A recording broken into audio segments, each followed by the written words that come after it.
Lá. Hoje a gente vai analisar um material bem interessante que recebemos. É um texto que mexe com uma ideia comum sobre salvação, né? Isso mesmo. O texto que a gente está chamando aqui de texto colado, ele questiona se a salvação por Cristo é realmente para todo mundo, assim, sem exceção. Exato. A ideia é a gente entender os argumentos dele, né? Quem pode ser salvo, o que é a verdade para esse autor e como ele vê essas ideias mais universalistas. O ponto de partida dele é meio que, olha, essa ideia de salvação para todos é bonita, mas na prática parece que não é bem assim que acontece, né? Nem todo mundo é salvo. Certo. E ele já começa questionando um versículo que muita gente usa, aquele Deus não faz acepção de pessoas. Como ele interpreta isso? Então, para o autor do texto, usar isso para dizer que todo mundo vai ser salvo é um erro. A leitura dele é que Deus escolhe pessoas de todas as origens, tribos, povos, nações, e não todos os indivíduos de forma indiscriminada. Ah, entendi. Tipo, a escolha é ampla nos grupos, mas não necessariamente individual para todos. Exatamente. É uma distinção importante para ele para criticar essa visão que ele chama de universalista. Ele acha que estão usando a frase fora de contexto, basicamente. Faz sentido, dentro da linha de raciocínio dele. E depois disso, ele parte para discutir a verdade. Fala de filosofia, mas parece ir para outro caminho. Sim, ele menciona, né, a metafísica, a lógica, a epistemologia. Tipo, o que é a verdade, como a gente fala sobre ela, como a gente conhece ela. Mas o ponto central dele, puxando lá de João 14,6, é que a verdade, biblicamente falando, não seria um conceito. Seria uma pessoa. Isso, seria Cristo. Eu sou o caminho, a verdade e a vida. Ele não só é a verdade, mas, para o autor, ele contém a verdade toda. Interessante essa ideia. Ele até cita Pilatos, né? Aquela pergunta clássica, o que é a verdade? Citado sim. E a interpretação ali é curiosa.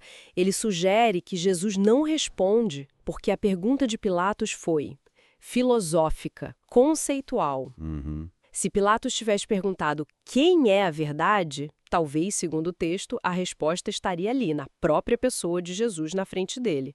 O autor até fala de metonímia, né? Cristo não só aponta para a verdade, ele é a verdade em si. Certo. E essa ideia de Cristo como a verdade leva para outra imagem forte no texto, que é a da luz e das trevas. Como ele conecta isso? Então, aí ele associa conhecimento, entendimento com luz. A fonte dessa luz verdadeira seria a verdade, ou seja, Cristo. E as trevas? As trevas seriam simplesmente a ausência dessa luz específica dessa verdade que é Cristo. O argumento é que essa verdadeira luz até ilumina todos de alguma forma, mas... Mas nem todo mundo a recebe ou conhece. Exato, porque o mundo, na visão do texto, estaria fundamentalmente em trevas. E por que estaria em trevas? Ele explica essa origem? Ele remete àquela ideia do Gênesis, né? A humanidade, por natureza ou por uma escolha lá atrás, simbolizada pela tal árvore do conhecimento do bem e do mal, teria buscado uma outra fonte de saber, uma outra luz. Ah, e essa outra luz seria o problema. Seria uma luz falsa? É exatamente isso que ele argumenta. Ele até cita uma passagem: vê então que a luz que há em ti não sejam trevas. Tipo, cuidado, essa luz que você acha que tem pode ser, na verdade, escuridão. Pesado. Sim, e ele adverte contra essa falsa luz que seria vendida pelo, ele usa a expressão mascate da mentira ou pai da mentira, né? Referindo-se ao diabo. A ideia é que muita gente está seguindo uma ilusão achando que está na verdade. Entendi. Então, diante disso tudo, qual é a conclusão? Qual é o chamado que o texto faz? O chamado final é para, basicamente, se despir desses conceitos que ele chama de humanizados e universalizados.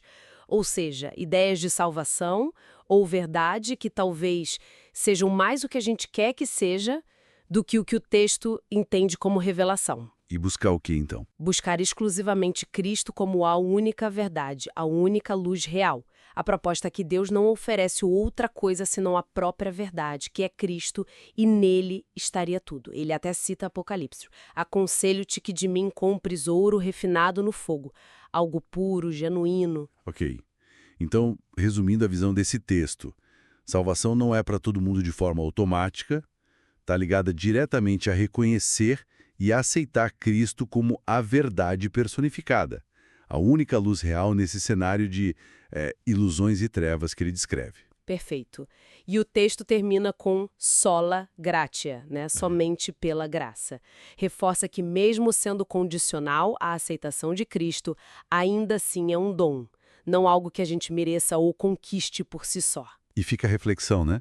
Se a verdade fundamental não é um conjunto de ideias, mas uma pessoa, Exato. como isso muda a forma como a gente busca conhecimento, como a gente avalia o que é luz e o que não é, né? No meio de tanta informação hoje em dia. É, sem dúvida, um ponto de vista teológico bem específico e denso para a gente pensar a respeito.